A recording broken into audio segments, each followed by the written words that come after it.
പുതിയൊരു വീഡിയോയിലേക്ക് പോവുകയാണ്. അതായത് ഇന്ന് രാവിലെ ഞാനിപ്പോൾ ഇവിടെ സാമ്പാറാണ് ഉണ്ടാക്കുന്നത്. അപ്പൊ അത് നിങ്ങൾക്ക് എങ്ങനെ ഉണ്ടാക്കുന്നത് എന്ന് കാണിച്ചു തരാമെന്ന് വിചാരിച്ചു.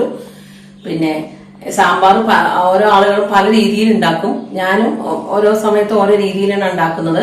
ഇതിപ്പോ നമുക്ക് ചിലപ്പോ ഈ വീഡിയോ തുടക്കക്കാരും ചെറിയ കുട്ടികൾ പെൺകുട്ടികളൊക്കെ കാണുന്നുണ്ടാവും. അപ്പൊ അവർക്ക് പിന്നെ ജോലിക്ക് പോകുന്നവരെ എല്ലാവരും ഈ വീഡിയോ ബാച്ചിലേഴ്സ് ആയിട്ടിരിക്കുന്നവരൊക്കെ ഈ വീഡിയോ കാണുന്നുണ്ടായിരിക്കും. അപ്പൊ അവർക്കൊക്കെ എളുപ്പത്തിൽ ഉണ്ടാക്കാൻ പറ്റുന്ന ഒരു രീതിയിലുള്ള ഒരു സാമ്പാറാണ് ഞാൻ ഉണ്ടാക്കുന്നത്. അതായത് കുക്കറിൽ ഉണ്ടാക്കുന്ന സാമ്പാറാണ്. ഈസി ആയിട്ട് എല്ലാ സാധനങ്ങളും എടുത്തു വെച്ച് നമുക്ക് ഈസി ആയിട്ട് നമ്മുടെ പണി കഴിക്കാൻ പറ്റുന്നതാണ്. നമ്മൾ കഷ്ണമൊക്കെ പാത്രത്തിലൊക്കെ വേവിച്ച് അങ്ങനെയൊക്കെ ആകുമ്പോൾ കുറെ സമയം പോകും. ഇത് വളരെ ഈസിയായി എളുപ്പത്തിൽ ഒരു 10-20 മിനിറ്റ് കൊണ്ട് ഉണ്ടാക്കാൻ പറ്റുന്ന ഒരു സാമ്പാറാണ് ഞാനിപ്പോ നിങ്ങൾക്ക് ഇവിടെ കാണിച്ചു തരാൻ പോകുന്നത്. അപ്പൊ ഇനി നമുക്ക് വീഡിയോയിലോട്ട് പോകാം. അതിനുവേണ്ടി ആദ്യം ഞാൻ ഗ്യാസ് കത്തിച്ചു, ഒരു കടായി വെച്ചു. എനിക്ക് കുറച്ച് വെളിച്ചെണ്ണ ഒഴിച്ചു കൊടുത്തു. ഞാനിവിടെ ഓയിലൊന്നും ഉപയോഗിക്കാറില്ല, എല്ലാറ്റിനും വെളിച്ചെണ്ണയാണ് ഉപയോഗിക്കാറുള്ളത്. കുറച്ച് വെളിച്ചെണ്ണ ഒഴിച്ചു കൊടുത്തിട്ട് ഒരു ചെറിയ കഷ്ണം കായ, കുറച്ചും കൂടി കായത്തിന്റെ ഒരു കഷ്ണം ഇടാം. പക്ഷെ എൻ്റെ കയ്യിലിപ്പോ ഇത്ര കായേ ഉള്ളൂ, അതുകൊണ്ട് ഞാൻ ഇതിടുന്നു. ഈ കായം ഒന്ന് ചൂടായി എണ്ണയിൽ കടന്നിട്ട് ഒന്ന് ചൂടായി വരണം. ഒന്ന് ചൂടാവാൻ 2 മിനിറ്റ് എടുക്കും, കാരണം ഇത് നോൺ സ്റ്റിക്കിന്റെ ആണല്ലോ ചട്ടി.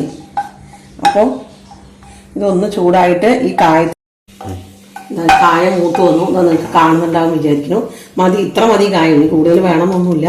ഈ കായം മൂത്ത് വരുമ്പോൾ ഇതപ്പം ഞാനിപ്പോൾ ഇതിൽ ഒരു 1/2 കപ്പ് മല്ലി, കൊത്തമ്പാല, നിങ്ങൾ എന്താ പറയാന്ന് എനിക്കറിയില്ല, മല്ലിന്നും കൊത്തമ്പാല എന്നൊക്കെ ഇതിനെ വിളിക്കും. അപ്പോൾ അതിട്ട് കൊടുക്കുക. അതിൻ്റെ കൂടെ ഇതാ 2 വലിയ മുളകും 2 ചെറിയ മുളകും. ഇവിടുത്തെ മുളക് നല്ല എരിയുള്ളതാണ്, അതുകൊണ്ട് ഞാൻ ഇത്ര ഇട്ട് കൊടുക്കുള്ളൂ. എരി കൂടുതൽ വേണമെന്നുള്ള ആളുകൾക്ക് ഒരു മുളക് ഇട്ട് കൊടുക്കാം. എരി കുറച്ച് മതി, കുട്ടികളൊക്കെ ഉണ്ട് വീട്ടിൽ, എരി കുറച്ച് മതി വെച്ചാൽ ഇതിൽ വെറും 2 മുളക് ഇട്ട് കൊടുത്താൽ മതി. അത് എൻ്റെ മുളക് ഇവിടെ നല്ല എരിയുള്ള മുളകാണ്. ഇനി നിങ്ങളുടെ മുളകിൻ്റെ എരിയൊക്കെ എങ്ങനെയാണ് നോക്കിയിട്ട് അതിനനുസരിച്ച് നിങ്ങൾ ഇട്ട് കൊടുക്കുക. പിന്നെ ഇതാ ഒരു 2 ടേബിൾ സ്പൂൺ കടലപ്പരിപ്പ്, പിന്നെ അതിൻ്റെ കൂടെ തന്നെ ഒരു 1/2 സ്പൂൺ ഉലുവ എടുത്ത് വെച്ചിട്ടുണ്ടായിരുന്നു, അതിട്ട് കൊടുക്കുക. ഉലുവ അധികം ആവാൻ പാടില്ല, ഉലുവ അധികം ആയി കഴിഞ്ഞിട്ടുണ്ടെങ്കിൽ കയ്പ്പ് രസം വരും. അപ്പോൾ 1/2 സ്പൂൺ ഉലുവി, ഒരു 2 ടേബിൾ സ്പൂൺ കടലപ്പരിപ്പും ഇതിലേക്ക് ഇട്ട് കൊടുത്തു. ഇനി ഇതിന് നന്നായിട്ട് നമുക്ക് ഒന്ന് ചുവപ്പ് കളറാവുന്നവരെ ഒന്ന് നന്നായിട്ട് നമുക്ക് വളർത്തി കൊടുത്തുകൊണ്ടിരിക്കുക. പിന്നെ ഇതൊന്ന് ഇങ്ങനെ ചുവന്ന കളർ മാറുമ്പോൾ ഇതാ 2 തൊണ്ട് കരിവേപ്പിൻ്റെ ഇല. ഇത് കരിവേപ്പിൻ്റെ ഇല അതിലിട്ടിട്ട് അരയ്ക്കും. ഒന്നും ഇതിലിങ്ങനെ കടന്ന് വാഴുന്ന അത് അരയ്ക്കുമ്പോൾ അതിനൊരു പ്രത്യേക ടേസ്റ്റ് ആയിരിക്കും സാമ്പാറിന്. ഞാനിവിടെ എങ്ങനത്തെ സാമ്പാർ ഉണ്ടാക്കുകയാണെങ്കിലും ഈ കരിവേപ്പിൻ്റെ ഇല ഇടാറുണ്ട്. പിന്നെ ചില ആളുകൾ ഇതിൽ ചെറിയ ഉള്ളി 2-3 ചെറിയ ഉള്ളിയൊക്കെ അരിഞ്ഞിട്ട് മറക്കാറുണ്ട്. ഞാനും ആദ്യമൊക്കെ അത് ചെയ്യാറുണ്ടായിരുന്നു, ഇപ്പം അത് ചെയ്യാറില്ല. ചെറിയ ഉള്ളി ഇതിലിട്ട് വറക്കുക, അതും ഒരു പ്രത്യേക ടേസ്റ്റ് ആയിരിക്കും. ഇഷ്ടമുള്ളവർക്ക് ഉള്ളി ഇടാം. ഇതിന് ഒന്ന് നന്നായി വതങ്ങി ഇതിൻ്റെ കളറൊക്കെ ഒന്ന് മാറണം, കുറച്ചൊന്ന് മാറണം. അപ്പം നമുക്ക് നാളികേരം ഇട്ട് കൊടുക്കാം.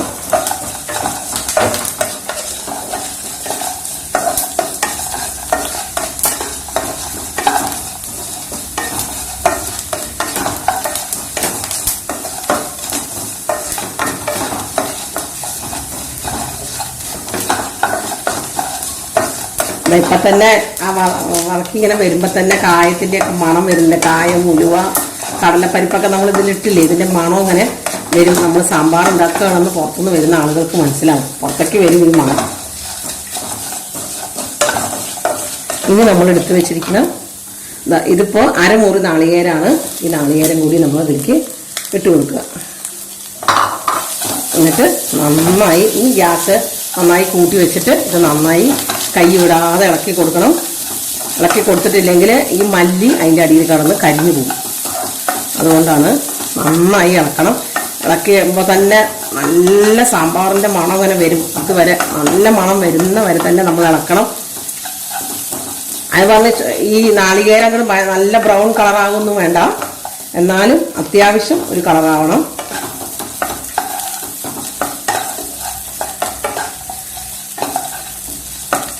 ഇതാണ് ശരിക്കും പറഞ്ഞാൽ ഇതിൽ മെയിൻ പണി. ഇതിലെ ഇൻഗ്രീഡിയൻസ് ഇതാണ് നമ്മുടെ സാമ്പാറിന് നല്ല ടേസ്റ്റ് കൂട്ടുന്നത്. ഈ അരപ്പാണ് സാമ്പാറിൻ്റെ.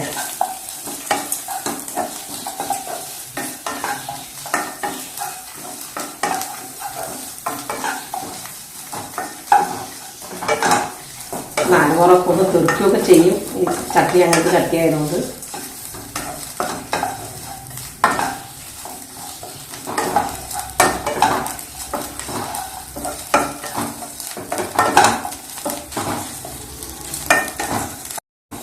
അപ്പം നമ്മൾ ഇത് വറുത്ത് നമ്മുടെ വറവായി. ഇനി ഇതിനെ നമ്മൾ മാറ്റി വേറൊരു കിണ്ണത്തിലേക്ക് നമ്മൾ ഇത് കൊത്തി വെക്കണം. ഇല്ല ഇത് തന്നെ വെച്ച് കഴിഞ്ഞാൽ ഇതിൻ്റെ ചൂടിൽ ഇത് കരിഞ്ഞു പോകും. അപ്പം നമ്മളിത് വേറെ പാത്രത്തിലേക്ക് ആക്കി വെക്കുക. ഇനിയിപ്പോൾ ഇതൊന്ന് തണുത്തതിന് ശേഷം നമുക്ക് അരച്ചിട്ട് വരാം. അതിനിപ്പോൾ ഞാൻ ഒരു 1/2 കപ്പ്, ഈ കപ്പിലേക്ക് ഒരു 1/2 കപ്പ് പരിപ്പ് നന്നായി വേവിച്ച് മഗ് വെച്ച് ഉടച്ച് വെച്ചിട്ടുണ്ടായിരുന്നു. ഈ മഗ് വെച്ചിട്ട് ഞാൻ ആ പരിപ്പ് നന്നായി ഉടച്ച് വെച്ചിട്ടുണ്ടായിരുന്നു. ഇനി അതിലേക്ക് നമ്മൾ ഒരു വഴുതനങ്ങ, ഒരു 2 മുരിങ്ങക്കായ, പിന്നെ ഒരു ചെറിയ ഉരുളക്കിഴങ്ങ്, ഒരു ചെറിയ തക്കാളി, ഒരു 3 വെണ്ടയ്ക്ക, ഇതൊക്കെ അരിഞ്ഞു വെച്ചതാണ്. ഇത് നമ്മൾ അതിലേക്ക് ഇട്ട് കൊടുക്കുക. ചില ആൾക്കാർ വെണ്ടയ്ക്ക ചിലപ്പോൾ ഒന്ന് വെളിച്ചെണ്ണ ഒന്ന് വതക്കിയിട്ടൊക്കെ ഇടും. ഞാൻ പിന്നെ ഇവിടെ വതക്കിയിട്ടൊന്നും ഇടാറില്ല, അങ്ങനെ പച്ചയിൽ തന്നെ ഇട്ട് കൊടുക്കാറാണ് പതിവ്. പിന്നെ ഈ ഉരുളക്കിഴങ്ങ് ഇട്ടത് നമുക്കൊന്ന് ഒരു സാമ്പാർ ഒന്ന് കുറച്ച് കട്ടിയും കൊഴുപ്പൊക്കെ കിട്ടിക്കോട്ടെ എന്ന് വിചാരിച്ചിട്ടാണ്. പിന്നെ ഈ കപ്പിൽ ഞാൻ 3 കപ്പ് വെള്ളം എടുത്ത് വെച്ചിട്ടുണ്ട്. ആ വെള്ളം അതിലേക്ക് ഒഴിച്ചു കൊടുക്കുക.